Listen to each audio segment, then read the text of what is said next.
Now, it's anniversary time, everyone. First, we have the tragic anniversary of Hurricane Katrina. Then coming up, we have my parents' wedding anniversary. I guess that one really doesn't matter, considering they're all divorced and all. But coming up within 2 weeks, we have the 9/11 anniversary. The 5-year anniversary, might I add. It's been 5 years since that tragic day that changed the world. But what hasn't changed since that day? Bin Laden, Osama bin Laden, has still not been indicted for his fucking proposed attacks on the World Trade Center and Pentagon that day. He was supposedly the mastermind behind all of it, but still not indicted. Now let me say, back in 1998, after he bombed those embassies, he was indicted within weeks. Within weeks, folks. Here we sit 5 years later, and there is still not an indictment with Osama bin Laden's name on it. Something's wrong with that. And this isn't underground news. This isn't stuff that's just where we're floating out there. This isn't no conspiracy theory. This is from the Times of India, from the Associated Press. Why hasn't this man been indicted if we have fought war after war now after those attacks to get this man, to stop this man from carrying out future attacks? The CNN specials. How are we going to catch Osama bin Laden? Why do we even need to catch him if he hasn't even been indicted? He hasn't even been indicted, folks. And in more 9/11 anniversary news, despite all the war games going on in the world, which includes Global Guardian, performed on the morning of 9/11 as well, we have another terror drill, folks. A terror drill. Oh no! September 7th, Chicago, Illinois. I am urging you to go out there, to protest, to say no to this. To go out there and tell those guys, the Homeland Security guys, the militarized police, to tell them, it's all fake! It's all fake! Tell the people all around you that it's all fake!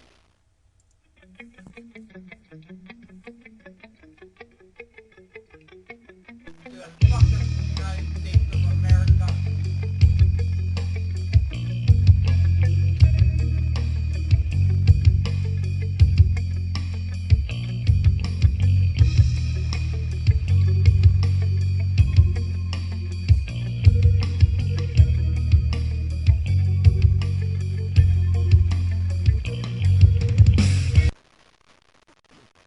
From his command and control bunker deep behind police state lines is Mike Metzger fighting a war on apathy. Welcome to the show, everyone. It's early in the morning, August 30th, 2006. We have a lot to talk about, so we're going to get right into the Forgotten Wars segment of our show, the little segment we like to call Forgotten Wars. This is a war that's not going to be forgotten after too long, folks. The conflict in Iraq. Okay? It's the conflict in Iraq. Last week, we had Wolf Blitzer of CNN going on his little show mentioning that, hey, the U.S., we should just take out Muqtada al-Sadr right there. Why not? You know, in Wolf Blitzer's little black and white world, it's like, hey, we just kill the guy in charge and poof, the war is over. Everything's great again. No, that's not how it goes, Wolf Blitzer. You know, one of the things that the corporate media actually does get right is that the fact that they say, no, this is beyond just one person. This is beyond just killing the leader, killing a bin Laden or a Zarqawi or an al-Sadr. And now we have Iraqi armies, the Iraqi army that we assembled, that we trained with our own military. We have Iraqi armies battling al-Sadr in southern villages below Baghdad. We have now, after a short time of peace between us and al-Sadr, because we notice, you know, we realize what an asset he is to keep order over there. You know, members of his militia hold seats in parliament. Members of his militia hold seats in cabinet positions. They realize that we have to stay on somewhat decent terms with this guy, otherwise the current government would fall. It would fall. But, you know, that doesn't matter to Wolf Blitzer. They're having 12-hour battles with al-Sadr now, with al-Sadr's militia. They don't realize that This isn't a good idea. We've had previous history with al-Sadr in Iraq. He led 2 uprisings back in 2004. This is another example of the proxy wars that are going on right now. You know, we saw it with Israel and Hezbollah. You know, perhaps the fact that we have this UN peacekeeping force down in the south of Lebanon is just a proxy. It's just preparation for the big one, the war with Iran. They're just trying to create a buffer zone so they don't have to fight on another front with Hezbollah later on. Who's to say that now we're going to take out al-Sadr for the same reasons? We're gonna prevent him from taking out American and British military targets, military interests in Iraq, while we try to invade Iran. Okay? Who's to say that we're not just putting another little piece on our little risk board? You know, George Bush is putting his little army pieces, his little planes all around surrounding Iran.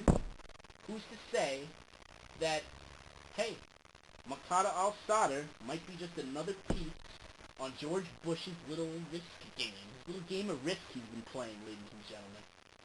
I'm Hitler with this microphone. Put suicidal thoughts inside your dome. And now, the Truth Nazi. Tonight, brought to you by Fox News anti-liberal analyst and Coulter.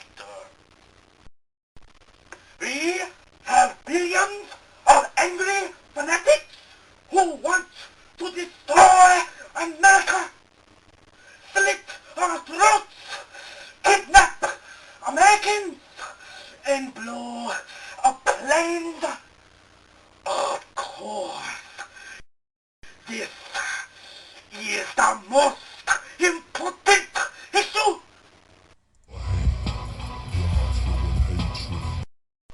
And now a little word on American hypocrisy. We'll start with talking about the biggest example of American hypocrisy, our war on terror.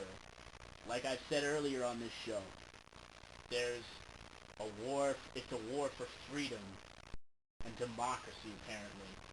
Yet, all there is increased military budgets, increased no-bid contracts to Halliburton, increased oil seizure of innocent sovereign nations. But anyway, this week, the American military recalled 2,500 Marines. These guys did their time. They did their time in Iraq, and yet they're being recalled again for another tour of duty. Many say that this is the last step before we actually have a full, all-out draft. I'm telling you, folks, now's the time you gotta wake up. There's no better time than now, because if this is gonna be the last stop on the road, the last exit before the draft, we have to make our voices heard now, and we have to expose this American hypocrisy. You know? The U.S. warned Syria about an arms embargo. Oh, you can't stop arming Hezbollah. Stop doing business with Iran. You can't do that because you have to follow this arms embargo. Meanwhile, it's not stopping us from shipping missiles to Israel. We've just extended their line of credit over there. Word on media hypocrisy, folks, you know? Something the American media, it's one thing the American media is good at. Some hypocrisy here and there. John Mark Carr wasn't even charged in the John Benet Ramsey case because the DNA didn't match. We told you this last week, folks. We told you he was just a patsy. He was just there to distract the American people from what was going on behind the scenes in Iran and the Middle East, over in Syria and Israel and Lebanon. He was just there to distract us before we launched more proxy wars or an all-out invasion of Iran.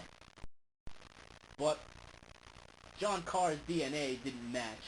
So, what do we do? Do we get back to real serious news? No. Now, there's a polygamist over in Utah. His name is Warren Jeffs. And he's being accused of polygamy and rape and crimes against women. So the U.S. can, you know, make preparations to bomb more innocent civilians and innocent people, all in the name of oil and profit.